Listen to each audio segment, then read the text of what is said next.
Hello students, I am doctor Neelam Sharma. Welcome to my channel Vidya Shiksha institute. आप लोग कैसे हैं? आशा करती हूँ आप लोग अच्छे ही होंगे। तो शुरू करते हैं आज का अपना सेशन। और हमारा जो थर्ड यूनिट चल रही है, और इस थर्ड यूनिट में हम कर रहे हैं बिहेवियरिस्टिक थ्योरी कर रहे हैं।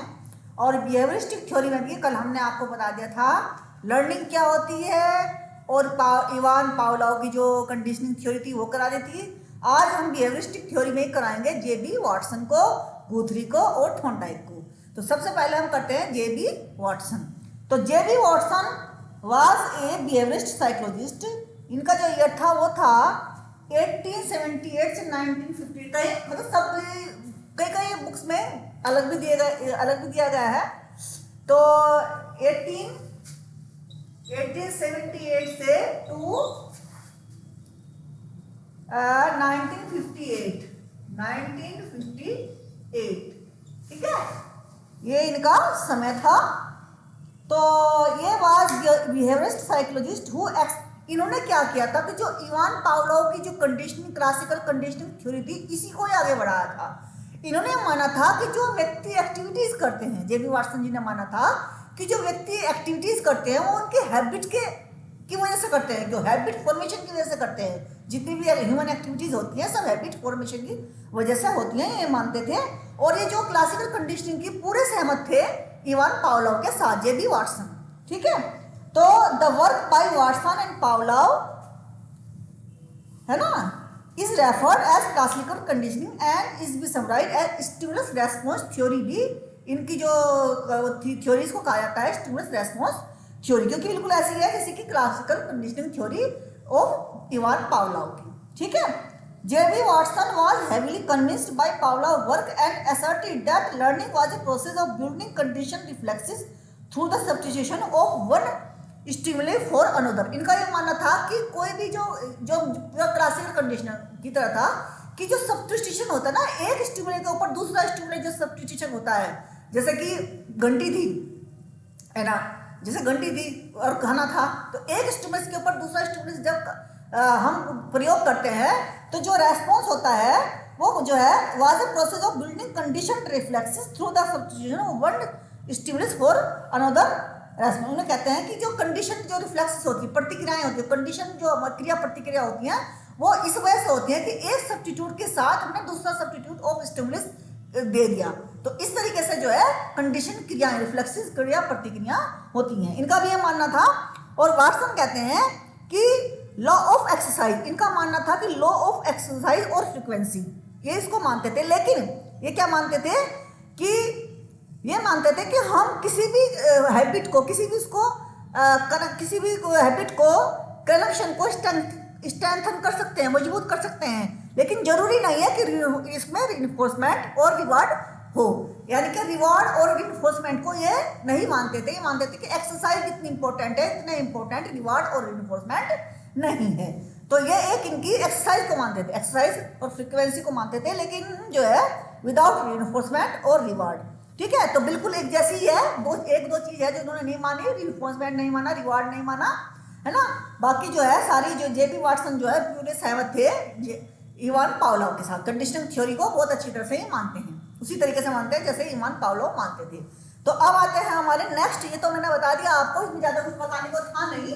अब आ जाता है हमारा जो है गुथरीज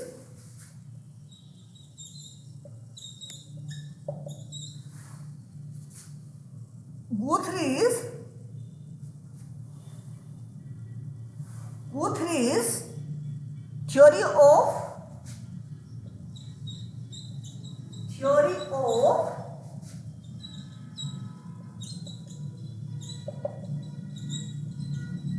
continuity,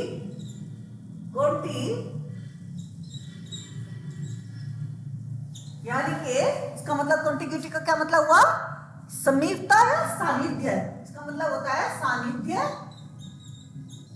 या फिर कह सकते हैं समीपता, ठीक है। देख सकते ये है इनका सहचर्य, इसका मतलब है एसोसिएशन मतलब सहचर्य, एसोसिएटिव मतलब साथ साथ, एसोसिएशन मतलब समीपता, एसोसिएशन मतलब समीप, एसोसिएशन का मतलब ये सहचर्य ही है, एसोसिएटिव मतलब सहचर्य ही है इसका मतलब। तो जो है एडविन एंड आर, उनका पूरा नाम है एडविन आर गुथरी। ये क्या कहते हैं ना, 1886 और 1959 के डेट याद रखना, 1886 और 1959 क्या है इनका, 1959 ये इनकी जो है जन्म का और मृत्यु का समय जैसे उनका है। ये क्या कहते हैं, Edwin R Guthrie framed his theory of learning which is quite like that of J.B. Watson. अब एक ये तो बात क्लियर हो गई कि ये भी बिल्कुल ऐसी ही थ्योरी भी बिल्कुल ऐसी है J.B. वाटसन जैसी, और J.B. वाटसन की कैसी है, इवान पावलोव जैसी, यानी कि इनकी मिलती जुलती थ्योरी है। एक ही थ्योरी में दो एक सब तीनों विश्वास करते हैं, J.B. वाटसन भी, गुथरी भी और इवान पावलोव भी। ये बात क्लियर हो गई। Guthrie stated that animal learns to associate stimulus and response just through their proximity, यानी कि समीपता से कैसे सीखते हैं कि जैसे स्टिमुली और रेस्पॉन्स में जितनी ज़्यादा समीपता होगी उतना ही ज़्यादा क्या होगा, लर्निंग होगी। जितनी प्रोक्सिमिटी क्या होगी, जितनी लर्निंग, जितनी स्टिमुली और रेस्पॉन्स में प्रोक्सिमिटी होगी उतनी ही, यानी कि प्रोक्सिमिटी के सिद्धांत को ये क्या मानते हैं, प्रोक्सिमिटी के सिद्धांत को ये मानते हैं, समीपता के सिद्धांत को मानते हैं। जितनी भी जो है स्टिमुलाई और रेस्पॉन्स में नजदीकता होगी, रेस्पॉन्स में प्रोक्सिमिटी होगी उतनी अच्छी गुड लर्निंग होगी, उतनी ही गुड लर्निंग होगी। ठीक है, ये बात मानते थे। और learning in other word depend on a response according close in time to particular stimuli, है ना। ये क्या दूसरे शब्द में क्या कहते हैं कि जो रेस्पॉन्स है जितना, मतलब जिस समय रेस्पॉन्स, मतलब स्टिमुलाई और रेस्पॉन्स में जितना समय का जो बाउंड्री समय का जो बाउंडेशन होता है वो जितना कम होगा उतनी ज़्यादा हमारी जो है लर्निंग होगी। इनका मानना ये था। Therefore reward was not necessary, इसीलिए रिवार्ड का उन्होंने कहा जितना स्टिमुलाई और रेस्पॉन्स में करीबता होगी उतनी अच्छी लर्निंग होगी। रिवार्ड को ये नहीं मानते, गुथरी जो है रिवार्ड को ये नहीं मानते, रिवार्ड को गुथरी जो है नहीं मानते, उनका रिवार्ड का कोई भी जरूरत नहीं है। तो अब क्या है, इम्पैक्ट ऑफ रिवार्ड के तीन चीजें जो उनके मुख्य हैं, तीन बातें हैं जो गुथरी में मुख्य हैं, वो तीन इस तरह से हैं, ये आपने लिख लिया होगा। तीन चीजें हैं इसमें, तीन किस तरीके से है। सबसे पहला है इम्पैक्ट ऑफ रिवार्ड, सबसे पहला है इम्पैक्ट ऑफ रिवार्ड। अब इसमें क्या कहते हैं, दूसरा है, पहले तीनों में लिख देती हूं, the function of punishment, the function of punishment. और तीसरा है the importance of practice, importance of practice. तो तीन चीजें इन्होंने कही हैं, हम जान लेते हैं किस तरीके से। और जो है गुथरी की थ्योरी भी जानते हैं। पहले तीन नियम जानने से पहले हम गुथरी की थ्योरी देखते हैं कैसी। उन्होंने क्या किया था कि इन्होंने कहा था classic experimental example introduce cats learning to escape from puzzle box. उन्होंने एक पजल बॉक्स ऑफ कैट का जो एक्सपेरिमेंट किया था। Guthrie observe that each cat, उन्होंने कैट उसके अंदर रख दी थी, सारी कैट उसके अंदर रख दी थी, मतलब एक कैट उसके अंदर रख दी थी। तो उन्होंने देखा कि each cat developed a highly stereotype specific sequence of movement to escape the box after a single successful experience. कहने का मतलब था, इनका कहने का मतलब है, पहले मैं आपको वो बताती हूँ ट्रायल। ये कहते थे कि एक ही ट्रायल में अगर किसी को कुछ सीखना है तो एक ही ट्रायल में सीख जाता है, मल्टीपल ट्रायल, जैसे ट्रायल एरर थोरंडाइक के ना, ट्रायल एरर। तो ये नहीं मानते थे, कहते थे कि एक ही ट्रायल काफ़ी है। अगर हम ज़्यादा ट्रायल लेंगे तो उसमें कुछ सक्सेसफुल नहीं, वो कम सक्सेसफुल होगा। ज़्यादा ट्रायल अगर हम लेंगे तो कम सक्सेसफुल होगी लर्निंग, बजाय कि एक ट्रायल के। ठीक है, तो ये कहते हैं कि Guthrie observed that each cat developed a high stereotype specific sequence of movements to escape the box after a single successful experience. When placed in the box again, the cat would repeat the exact same movement sequence that was last successful. कहने का मतलब है दोबारा रखा उन्होंने, एक successful event तो हो गया, वो निकल आई बाहर, लेकिन दोबारा फिर रखा उस पजल बॉक्स में, तो वैसा ही सेम जो सेम मूवमेंट उसने किया, कैट ने सेम मूवमेंट किया, उसमें कोई भी बदलाव नहीं हुआ, कोई ज़्यादा मतलब समय कम नहीं लगा, बिल्कुल उसी तरीके से वो आई। तो उन्होंने कहा कि एक ही ट्रायल का बार बार ट्रायल कराने से कोई फायदा नहीं, एक ही ट्रायल काफ़ी है। ठीक है, अब ये गुथरी का जो प्रिंसिपल है ये क्या है, अब ये देखते हैं, पहले थोड़ा सा इनके बारे में देख लेते हैं। इम्पैक्ट ऑफ, अब ये किस चीज़ पर ज़्यादा इंपॉर्टेंस देते हैं, एक और चीज़ है फॉरगेटिंग इज इंटरफेरेंस, एक चीज़ और है कि एक और है फॉरगेटिंग इज इंटरफेरेंस,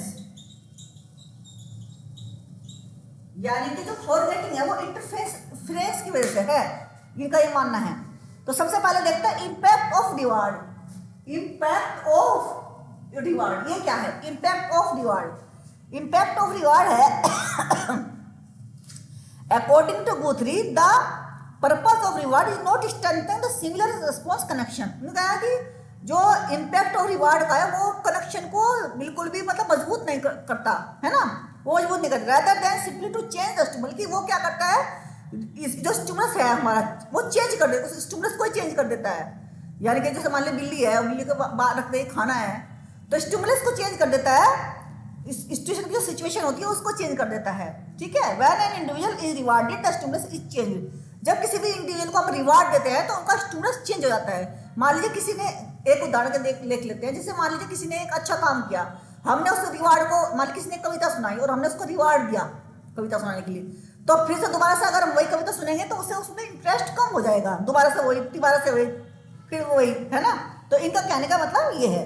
फिर the function of punishment, next है इनका the function of punishment. The function of punishment क्या है, ये कहते हैं कि the purpose of punishment is to elicit, है ना, elicit other responses any one of which could become associated with the punishment. उनका मतलब यह है कि हमारा पनिशमेंट का मतलब क्या है, इनका पनिशमेंट का क्या कार्य होना चाहिए कि जो स्टिमुली एसोसिएटेड स्टिमुली है, जो उद्दीपक हैं, जुड़े हुए उद्दीपक हैं हमारे, एक उद्दीपक के साथ दूसरा जो उद्दीपक जुड़ा हुआ है उसमें से हमें क्या निकालना चाहिए, हमें उसमें से दूसरे रेस्पॉन्स, जो गलत रेस्पॉन्स है वो निकालने चाहिए, जो सही रेस्पॉन्स है वो छोड़ देने चाहिए और जो गलत रेस्पॉन्स है वो जो है निकालने चाहिए। ये है फंक्शन ऑफ पनिशमेंट, उनको रोकना चाहिए जो गलत रेस्पॉन्स है और उनको आगे बढ़ाना चाहिए जो सही रेस्पॉन्स है। कहने का मतलब ये है।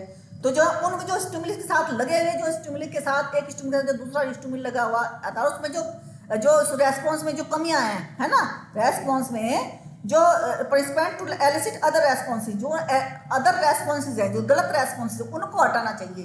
फंक्शन ऑफ पनिशमेंट का ये क्या, ये एक काम है, स्टिमुलस के साथ जो रेस्पॉन्स जुड़ा हुआ है और जो रेस्पॉन्स गलत जुड़ा हुआ है उसको हटाना है, इसका मतलब है फंक्शन ऑफ पनिशमेंट गुथरी के द्वारा। फिर the importance of practice, importance of practice, गुथरी stated that learning of stimulus response connection occurs in one trial only. अभी मैंने बताया था एक ही ट्रायल में है, कहना कि बार बार प्रैक्टिस करा के ट्रायल करा कर तो हम उब जाते हैं, कोई व्यक्ति उब जाता है बार बार एक करके, तो उन्होंने कहा कि एक ही ट्रायल में कर सकते हैं। The fact that the learner behaviour change with practice is because the individual attending to different aspect of stimulus environment on each trial, कि बार बार जो है डिफरेंट एनवायरनमेंट मिलेगा उसे, जब वो मतलब वो करेगा, है ना, डिफरेंट वातावरण मिलेगा ना। जैसे ही लर्नर बिहेवियर चेंज हो जाता है, कैसा होता है कि the practice is because individual attending to different aspect of environment and जब भी कोई दूसरा ट्रायल करता है, दूसरी एनवायरनमेंट की परेशानी आ जाती हैं तो वो पहले की तरह नहीं कर पाता है जैसे पहले उसने किया था रेस्पॉन्स। ठीक है, तो इस तरीके से कहने का मतलब है एक ही ट्रायल बहुत है करने के लिए, एक ही ट्रायल बहुत है किसी को चीज़ भी सीखने के लिए, एक ही ट्रायल। विभिन्न ट्रायल करेंगे तो विभिन्न परिस्थितियाँ आएंगी, अकॉर्डिंग भी हो सकती है, अदर परिस्थिति में कुछ और भी ऐड हो सकता है, तो इसलिए एक ही ट्रायल बहुत है किसी भी एक्टिविटी को सीखने के लिए। गुथरी जी का ये मानना था। और एक और इन्होंने कहा forgetting is interference. Forgetting is interference का मतलब क्या है कि forgetting does not occur simply with the passage of time. उनका मतलब यह है कि समय के साथ, जैसे समय गुजर गया तो कोई चीज़ भूलना, ये जरूरी नहीं है कि समय के साथ ही कोई व्यक्ति कुछ चीज़ भूल जाता है, बल्कि ये होता है rather due to new learning interfere with old association. इनका मतलब है कि जो न्यू लर्निंग करते हैं ना, है ना, rather than to new learning interfering with old association, क्योंकि हम पुरानी जो हमारे जुड़ाव रहता है किसी भी उसको सीखने से, तो नई लर्निंग सीखने में बाधा होती है। पुराना जुड़ाव ही नई लर्निंग सीखने में बाधा होती है। टाइम का कोई उसमें वो नहीं होता, किस समय के साथ भूल रहा है। नहीं, जब हम नई किसी लर्निंग को पुराने को छोड़कर नई लर्निंग सीखते हैं, या ओल्ड एसोसिएशन है हमारा, पुरानी को छोड़ने में हमें समय लगता है, नई सीखने के लिए पुरानी को छोड़ने में समय लगता है। हम फॉरगेटिंग जो है with the passing of time के साथ नहीं हम भूलते, है ना। तो ये इनका कहने का मतलब है। तो गुथरी का जो थोड़ा सा और है और देख लेते हैं। Guthrie principle are applied to breaking habit. इनका जो मेन जो प्रिंसिपल है वो ये है कि हम हैबिट को कैसे छुड़ा सकते हैं। किसी भी व्यक्ति को कोई हैबिट पड़ गई तो उस हैबिट को हम कैसे छुड़ा सकते हैं, using method such as threshold method. Threshold method का मतलब है gradually increasing exposure to a trigger. किसी भी बुरी आदत को हम जो है किसी भी अच्छी आदत में कैसे परिवर्तन कर सकते हैं। किसी भी बुरी आदत को छुड़वाने के लिए हम क्या कर सकते हैं, हम कर सकते हैं gradually increasing exposure to a trigger. Trigger मतलब स्टिमुलस। ट्रिगर का मतलब क्या है, स्टिमुलस, कि हम धीरे धीरे जो है स्टिमुलस के प्रति, जो स्टिमुलस है हमारा, मान लीजिए जैसे यहाँ भोजन था स्टिमुलस, है ना, तो उसके प्रति जो है ट्रिगर, स्टिमुलस के प्रति इंक्रीजिंग एक्सपोजर, जितना है स्टिमुलस के प्रति हम एक्सपोजर करेंगे उतना ही हम ज़्यादा अच्छा सीखेंगे। तो principle are apply to breaking habit, bad habits, है ना, using method such as threshold method, कि जो है धीरे धीरे करके हम उसको जो है पुरानी आदत को धीरे धीरे छुड़वा कर नई आदत में परिवर्तन कर देंगे। एक नया है द फैटिंग मेथड। एक और यूज किया था गुथरी ने, द फैटिंग मेथड। फैटिंग मेथड क्या है, repeating the undesired responses until exhaustion. जब तक कि अनडिजायर्ड रेस्पॉन्स तब तक करते रहे, अनडिजायर्ड रेस्पॉन्स तब तक करते हैं जब तक कि वो थकावट न महसूस करने लगे। और एक बिल्लियाँ थक जाती हैं करते करते करते, क्योंकि एक ही रेस्पॉन्स मिल रहा है, एक ही रेस्पॉन्स करते तो थक जाती है। And the incompatible response method. Incompatible का मतलब क्या है, असंगत रेस्पॉन्स। असंगत रेस्पॉन्स की जो कार्य कर रही है उसके बजाय उसे कुछ और ही मिल रहा है, ग्रेनी का करंट लग रहा है, कुछ और लग रहा है, कुछ और परेशानी हो रही है ना, कुछ और वो मिल रहा है उसे, वो तो मिल ही रहा जो स्टिमुलस चाहिए उसे, वो तो मिल ही रहा जो मतलब उसको मान लो भोजन तो मिल रहा है, उसकी जगह उसको ऐसी चीज मिल रही है जो उसको प्लेजर नहीं दे रही है। कहने का मतलब ये है। तो ये कहते हैं कि an incompatible response method, incompatible response method, असंगत रेस्पॉन्स मेथड। तो ये चीज 3 मेथड इन्होंने यूज किए थे। इनका मतलब यह है, असंगत रेस्पॉन्स मेथड का मतलब है pairing the trigger with new incompatible response.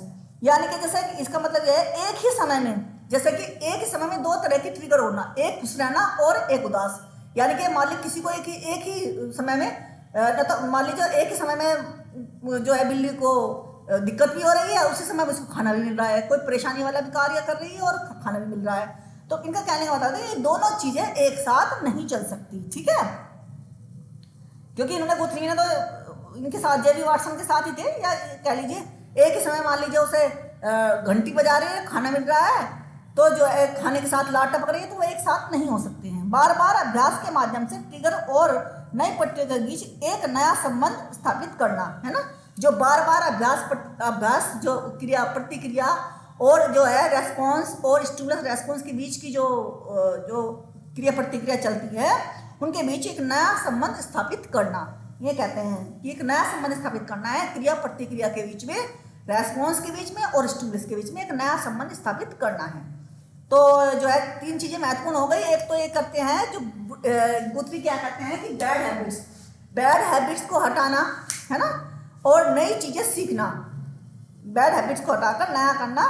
3 method है इनके, द फैटिंग मेथड, है ना, इनका जो है फैटिंग मेथड हो गया, और थ्रेशोल्ड मेथड, वो मेथड देख लिया आपने, फैटिंग मेथड, और यानी कि थकाने वाला मेथड, थका दो से बिल्ली को, है ना, और थ्रेशोल्ड मेथड। ये कई सारे, यानी कि थकाएंगे कहाँ पर, जब हमें बुरी हैबिट छुटवानी है, यानी कि जब हमें किसी स्टूडेंट से बुरी हैबिट छुटवानी है तो हमें उसको किस तरह से करना है, उसको थका देना है, गलत कर मतलब उसको पनिशमेंट कर करके उसको मतलब जो है गलत को रोक के गलत कार्य जो जैसे ही करे उसको तुरंत उसे कुछ उसका वो देना चाहिए, है ना, तुरंत उसके वो करना चाहिए, जैसे गलत किया तुरंत उसको करो, है ना। तो इस तरीके से क्या है कि उसकी बैड हैबिट छूट जाएंगी, ठीक है। तो बैड हैबिट को छुटवाने का तरीका है threshold method, the fatigue method, और है एक है pairing the trigger with new incompatible response. Pairing the trigger यानी कि stimulus with new incompatible response, उसे किसी असंगत के साथ कर दो जो उसके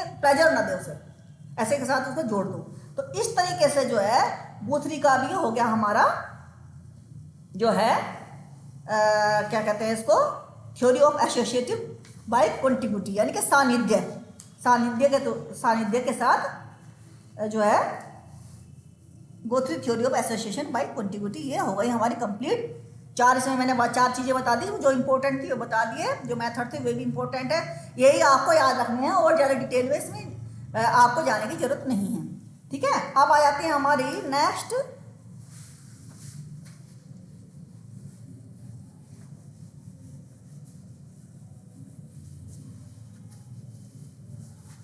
ये छोटी छोटी थ्योरी थी, ज़्यादा कुछ इसमें है नहीं, क्योंकि इवान पावलोव से मिलती जुलती थी ज़्यादातर, तो उनका यही है ना, उनसे भी उनका जो वो था मिला जुला एक जैसा वो है। अब है थॉर्नडाइक थ्योरी ऑफ लर्निंग।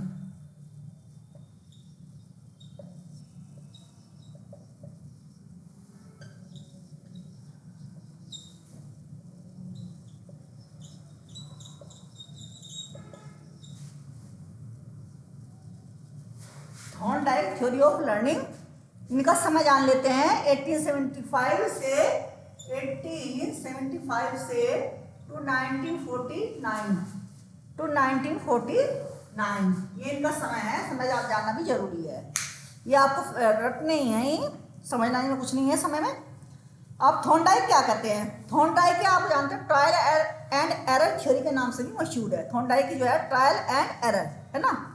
तो इनके जो दो उनके जो महत्वपूर्ण जो उनके लॉ हैं, दो है, एक तो प्राइमरी लॉ और दूसरा है सेकेंडरी लॉ, या फिर इस तरह से कह सकते हैं सबऑर्डिनेट लॉज और जो है प्राइमरी लॉज, है ना। तो उनको देखते हैं। सबसे पहला तो है उनका, पहले इनके बारे में जानते हैं फिर उनके लॉज के बारे में जानेंगे। इन्होंने क्या किया था कि एक केस बनाया। केस में इनका जो एक्सपेरिमेंट था वो इस तरह से था, एक केस बनाया, उसमें बिल्ली को रखा और उसमें एक ऐसा लीवर लगा दिया कि जिसके खुलते ही बाहर खाना आ जाता था और बाहर निकल के बिल्ली खाना खा लेती थी। इस तरीके से जो इन्होंने वो करते रहे तो रिवार्ड मिलता रहा, उनको खाने का रिवार्ड मिलता रहा।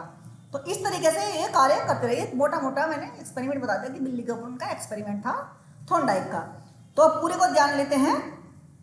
इंग्लिश में भी आपको समझना चाहिए और पढ़ना भी चाहिए और समझना भी चाहिए। आप इस लेवल के बच्चे हैं कि इंग्लिश में भी आपको समझना चाहिए और कोशिश करनी चाहिए समझने की। अगर मैं इंग्लिश में पढ़ा रही हूँ तो आपको इंग्लिश को समझने की कोशिश करनी चाहिए। ठीक है, यहाँ देखते हैं। In one of the experiment he puts a hungry cat in a cage with a door. Hungry cat क्यों रखी? क्योंकि इसमें एक बात आती है लॉ टू रेडीनेस। क्या आ जाता है इसमें? हंग्री कैट का मतलब क्या होगा? Law to readiness. क्योंकि आदमी सीखने के लिए तभी तो तत्पर होगा जब उसके अंदर किसी चीज की कमी होगी, मतलब ड्राइव कोई कुछ तो होगा उसके अंदर सीखने का। तो ये कहते हैं कि हंग्री कैट इसलिए कि तभी वो लॉ टू रेडीनेस का मतलब तभी वो रेडी होगी, क्योंकि जिस चीज़ की उसकी जरूरत है, आवश्यकता है, नीड है, ड्राइव है, तभी तो वो भूख की ड्राइव है, तभी तो वो सीखने के लिए तत्पर होगी। तो इस तरीके से hungry cat in a cage with a door that could open if the cat manipulated a release mechanism in a particular way. क्या मैनिपुलेटेड मतलब उसने मैनिपुलेटेड का मतलब किस तरीके से रखा था कि जैसे ही उसको उस पर ऐसा मैकेनिज्म था, ऐसे तैयारी की गई थी कि जैसे ही उसको फुट जो है लीवर पर पड़ेगा कि केज का दरवाजा खुल जाएगा। And a dish containing food was placed outside the cage so that the food could provide motivation to cat to attempt to come out of the cage. तो उसको एक मोटिवेशन मिलता था, जैसे ही वो करती थी बाहर खाना जाता था तो वो जो है फिर कोशिश करती थी दरवाजा खोलने का, तो एक तक उसको खाना मिल जाता था। तो ये मोटिवेशन का कार्य करता था बिल्ली के लिए। Through subsequent the trial and error process. क्या कहा जाता है इस थॉर्नडाइक को? ट्रायल एंड एरर भी कहा जाता है। क्या कहा जाता है? Trial and error theory. ठीक है, थ्योरी भी इसको कहा जाता है। तो ट्रायल एंड मतलब सब्सिक्वेंट ट्रायल एंड एरर करने के बाद क्या करती है वो बिल्ली? प्रोसेस द कैट इवेंचुअली मतलब अचानक, इवेंचुअली का मतलब होता है एकदम से, इवेंचुअली लर्न टू आखिरकार, इवेंचुअली का मतलब आखिरकार, learn to open the cage door quickly whenever it felt hungry by pulling the string, है ना। Thorndike observed that the cat had been conditioned to associate the pulling of the string to escape from the cage. अब उन्होंने observe किया कि बिल्ली जो है इस तरीके से वो स्ट्रिंग जो उसकी जो तार था उसको दबाना, तार को जो है दबाना सीख गई है, उसे जो है दबाना सीख गई है, और जो है फ्रॉम द केज, और उससे बचना भी सीख गई है, केज से कैसे निकला जाएगा बाहर वो भी सीख गई है। उन्होंने कहा कि ये उनकी जो है कंडीशन हो गया था, ये एसोसिएशन उसका जो है कंडीशन हो गया था बिल्ली का। Some of the Thorndike's earlier experiment conducted on animals had him that reinforcement had a central importance for learning। तो इन्होंने कहा कि जो रीइंफोर्समेंट है, बहुत सारे ट्रायल किए थे इन्होंने एनिमल्स पर, बहुत सारे एक्सपेरिमेंट किए थे, तो कहते हैं कि रीइंफोर्समेंट, क्या नया शब्द निकल के आया अब जो है रीइंफोर्समेंट, ये भी जरूरी है, ट्रायल एंड भी जरूरी है, रीइंफोर्समेंट भी जरूरी है।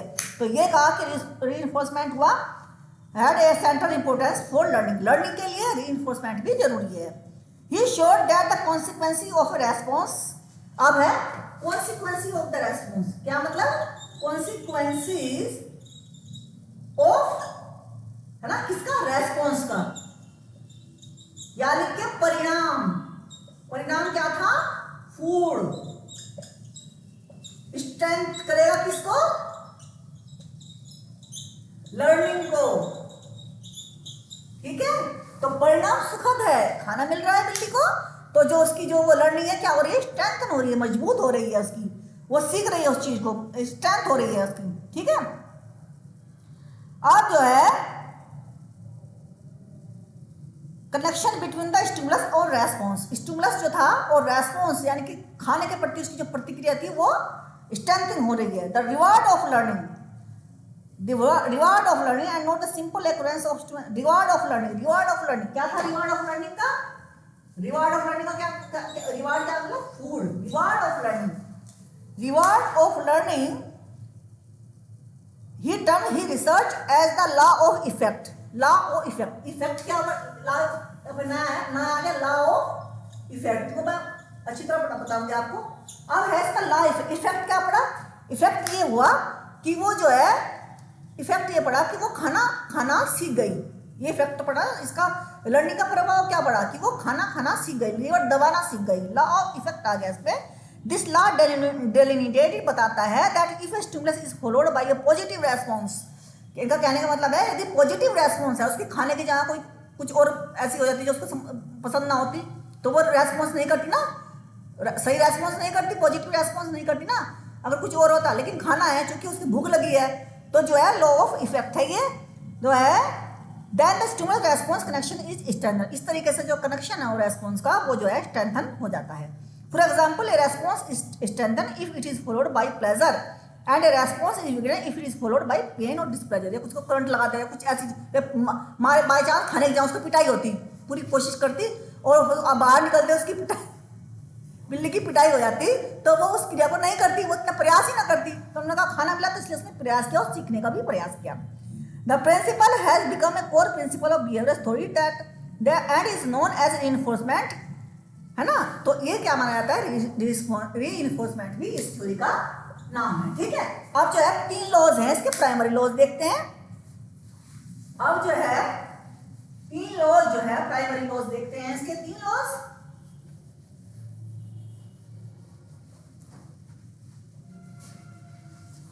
है ना, 3 लॉज है, प्राइमरी लॉज देखते हैं। पहला तो है लॉ ऑफ रेडीनेस, दूसरा है लॉ ऑफ इफेक्ट, फिर है तीसरा है लॉ ऑफ एक्सरसाइज, ठीक है, law of exercise. Law of readiness का मतलब कि अब मैंने जैसा पूरा बता दिया, इसमें क्या 3 नियम कौन से हैं, लॉ ऑफ रेडीनेस कि बिल्ली उत्सुक क्यों थी, क्योंकि उसे भूख लगी थी, तो मान लीजिए मान लो मुझे कुछ पढ़ने की इच्छा है, तभी तो मैं पढ़ पाऊंगी, इसीलिए उसने इतना प्रयास किया, तभी मैं इतना प्रयास कर, तभी कोई बच्चा इतना प्रयास करता है पढ़ने के लिए, उसे कुछ बनना है, टीचर बनना है, तो उसके लिए प्रयास तो करेगा, है ना, बीएड करेगा, बीटीसी करेगा, कुछ तो करेगा, तो लॉ ऑफ रेडीनेस, फिर लॉ ऑफ इफेक्ट। अब उसको करने के बाद में अगर वो टीचर बन जाता है तो इसका इफेक्ट क्या बढ़ता है, वो टीचर बन गया, तो उसकी जो जितनी भी उन्हें रेडीनेस थी उसकी, वो प्रभावशाली रही, तो उसको और क्या करेंगे, स्ट्रेंथन करेंगे। इसको हम वैसे भी देख लेते हैं एक बार। और लॉ ऑफ एक्सरसाइज क्या होती है कि एक्सरसाइज करना, बार मतलब एक्सरसाइज का मतलब practice makes a man perfect. जितना ज़्यादा हम प्रैक्टिस कर, उसने जितनी बार उसने घूमा उतना ही उसे कम समय लगा उसे खाना प्राप्त करने में। तो इस मान लीजिए हम जो है लॉ ऑफ एक्सरसाइज का मतलब जितना हम प्रयत्न करेंगे किसी चीज़ को समझने की प्रयत्न करेंगे उतना ही हमें समझ में आएगा। मान लीजिए हम वेट करने के लिए दिन रात एक कर देंगे, एक्सरसाइज दिन रात एक कर देंगे, पढ़ने के लिए हम वेट कर ही लेंगे, या दिन रात एक करेंगे, टीचिंग कर टेट पास कर ही लेंगे, सी टेट पास कर ही लेंगे। इस तरह से लॉ ऑफ एक्सरसाइज, इनको थोड़ा थोड़ा सा मैंने ये बताने की कोशिश की है और आपको समझ भी आ गया होगा। Law of redness, law of effect, law of exercise. अब है इसके सबऑर्डिनेट लॉज। अब कुछ हैं इनके, तो ये लॉज हो गए प्राइमरी लॉज थे। अब कुछ है इनके, देखते हैं हम। Law of subordinate, law of subordinate, law of subordinate कौन से हैं? पहला कौन सा है? पहला है law of multiple response, law of multiple response. फिर दूसरा कौन सा है? लॉ ऑफ मल्टीपल रेस्पॉन्स, दूसरा है law of attitude, law of attitude. फिर तीसरा कौन सा है? तीसरा है हमारा प्रीपोटेंसी। फिर है तीसरा लॉ ऑफ एसोसिएटिव शिफ्टिंग, तीसरा है लॉ ऑफ एसोसिएटिव शिफ्टिंग, ठीक है। फिर है प्रीपोटेंसी ऑफ एलिमेंट्स, फिर है प्रीपोटेंसी ऑफ एलिमेंट, ठीक है। और पांचवा है हमारा law of response by analogy. पांचवा है law of response by analogy. पांचवा ये है, बल्कि आप बुक्स में देख सकते हैं आराम से, और अच्छी तरह से इतना अच्छा लिखा नहीं जा रहा क्योंकि मेरी ये इस पे जो है ये बहुत हार्ड है और मिटाना बड़ा रब करना बड़ा मुश्किल होता है। तो चाहे तो आप अपनी बुक्स में भी ये पांचों लॉ आप देख सकते हैं। अब इनको पढ़ते हैं कहा क्या कहा है। अब ये पढ़ते हैं। लॉ ऑफ मल्टीपल रेस्पॉन्स का मतलब है कि बिल्ली ने जब ही बिल्ली ने मल्टीपल रेस्पॉन्स किए, मतलब उसने सब मल्टीपल रेस्पॉन्स का मतलब एक ही दिशा में, सही दिशा में तो नहीं है, उसने गलत भी किए। तो मल्टीपल रेस्पॉन्स जब हम करते हैं, ये भी लर्निंग का एक लर्निंग को आगे बढ़ाने वाली चीज़ है। मल्टीपल रेस्पॉन्स कहने का मतलब है this law states that when responses fail to elicit a desired effect the learner will try with new responses until the goal is attend. व्यक्ति जब तक कार्य करता रहता है, नए नए रेस्पॉन्सेस, नए नए क्रियाएं अनुक्रियाएं करता रहता है, जब तक कि वो गोल को प्राप्त नहीं कर लेता। मल्टीपल रेस्पॉन्स करता है, गलत कर रहा है, उसे वो गोल प्राप्त नहीं हो रहा है, लेकिन वो गलत करते करते फिर करता रहता फिर एक सही भी रेस्पॉन्स उससे हो जाता है। तो मल्टीपल रेस्पॉन्स करने होते हैं अच्छी लर्निंग के लिए। फिर लॉ ऑफ एटीट्यूड। और एटीट्यूड क्या है कि पॉजिटिव एटीट्यूड, उसे भूख लगी है और वो उसका पॉजिटिव एटीट्यूड है कि मुझे खाना मिलेगा, है ना। उसके पॉजिटिव एटीट्यूड है ना, उसको प्रॉब्लम को सोल्व करने के बाद वो गोल प्राप्त कर लेगी। इसका एटीट्यूड भी है कि वो गोल को प्राप्त कर लेगी, खाने को प्राप्त कर लेगी। तो ये भी एक एटीट्यूड भी एक महत्वपूर्ण जो है रोल अदा करता है किसी भी लर्निंग के लिए। फिर लॉ ऑफ एसोसिएटिव थिंकिंग। अब लॉ ऑफ एसोसिएटिव शिफ्टिंग क्या है? सहचर्य स्थानांतरण, सहचर्य परिवर्तन, जिसका मतलब होता है, क्या मतलब है इसका? सहचर्य स्थानांतरण, सहचर्य परिवर्तन। समय के साथ उत्तेजना और प्रतिक्रियाओं के बीच का संबंध बदल जाते हैं। उत्तेजना मतलब स्टिमुलस जो से मिल रहा है, और जो है उत्तेजना जिससे मिल रही है, और प्रतिक्रिया रेस्पॉन्स, ये बदल जाता है जो सीखने या बदलते संदर्भों के कारण होता है। कहने का मतलब क्या है? एसोसिएटिव शिफ्टिंग कि सीखने और बदलने के कारण जो शिफ्ट हो रहा है। कहने का मतलब इनका है कि this law implies that shifting of response to a new situation which is like to previous one, because the prime notion is that if a response can be kept intact through a series of change in stimulus situation, it may be applied or used in other situation as well। कहने का मतलब है कि जो कुछ उन्होंने सीखा नई सिचुएशन, फिर से नई सिचुएशन में भी वो उसको सीख सकते हैं। एसोसिएटिव शिफ्टिंग का मतलब कि जो ज्ञान प्री नोशंस जो लर्निंग की थी, उसको भी वो अपनी जो गोल है उसको प्राप्त करने में नई तरीके से सीख सकते हैं। इसको ऐसे बोल सकते हैं कि समय के साथ उत्तेजना और प्रतिरोध के बीच का जो संबंध होता है बदल जाते हैं, जो सीखने या बदलते संदर्भ के कारण होता है।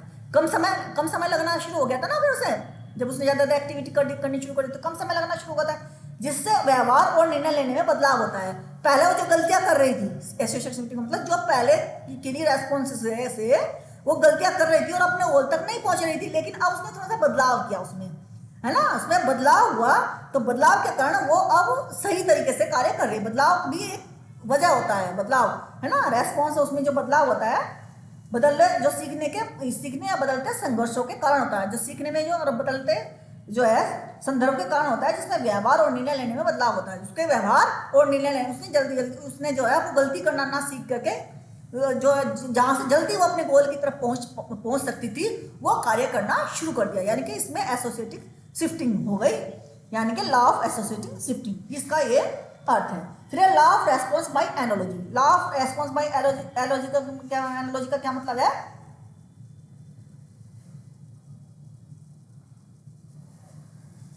इसका मतलब है कि this implies the ability to use old experience with responding to a new situation. पुराने एक्सपीरियंस, उसके पुराने एक्सपीरियंस थे कि अगर तुम इधर से जाओगी तो बहुत समय लगेगा, लेकिन अगर तुम इस तरीके से जाओगे तो कम समय लगेगा। तो जो पुरानी उसकी जो एक्सपीरियंसेस थे, बिल्ली के जो पुराने एक्सपीरियंसेस थे, वो न्यू सिचुएशन के which responding to a new situation, उसने नए सिचुएशन की और जो गलतियां पहले दोहरा रही थी उन गलतियों को नहीं दोहराया। The learner uses the van person analogy, जो गलतियां कर रही थी उनको ना गलती करके उन्होंने क्या किया?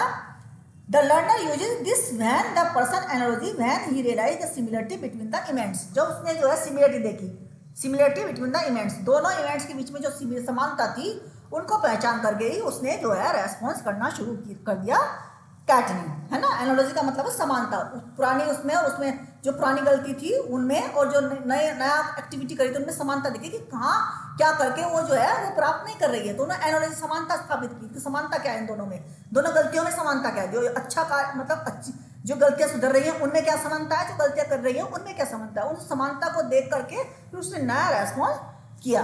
तो इस तरीके से जो है आपकी हो गई ये थॉर्नडाइक की, जो है आपको अच्छे से समझ में आ गया होगा, मैं तो ऐसा ही समझती हूँ कि अच्छे से समझ में आ गया होगा।